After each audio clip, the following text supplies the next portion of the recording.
Si est-il l'affaire qui secoue le football féminin depuis de nombreux mois maintenant. Le 4 novembre 2021, la joueuse du Paris Saint-Germain Keira Amraoui est violemment agressée par deux hommes cagoulés alors qu'elle rentre à son domicile.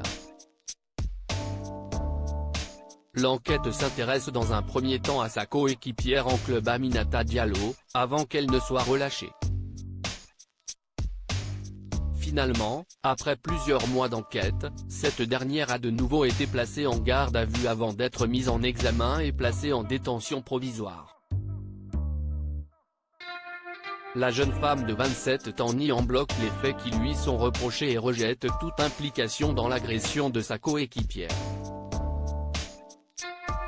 De nombreuses informations liées à l'enquête sont sorties dans la presse, mais aucune preuve matérielle de l'implication d'Aminata Diallo ne semble établir un lien entre la footballeuse et les autres hommes arrêtés et dont certains ont reconnu avoir participé à l'agression de Keira Amraoui. Le 21 septembre dernier, la suspecte mise en examen vendredi dernier pour violence aggravée et association de malfaiteurs a été remise en liberté et placée sous contrôle judiciaire. Elle avait dû verser une caution de 30 000 €.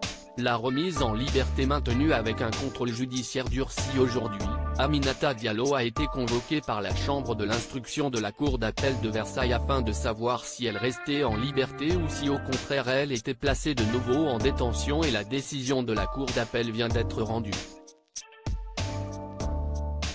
D'après les informations de BFM Télévision, la décision de sa remise en liberté a été maintenue par la justice, mais son contrôle judiciaire est légèrement durci avec interdiction de paraître en Île-de-France et interdiction d'entrer en contact avec le cinquième homme interpellé dans l'affaire cette semaine.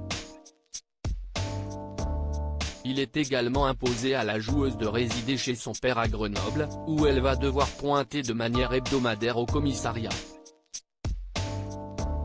De plus, elle a interdiction d'entrer en contact avec les joueuses et le club du PSG.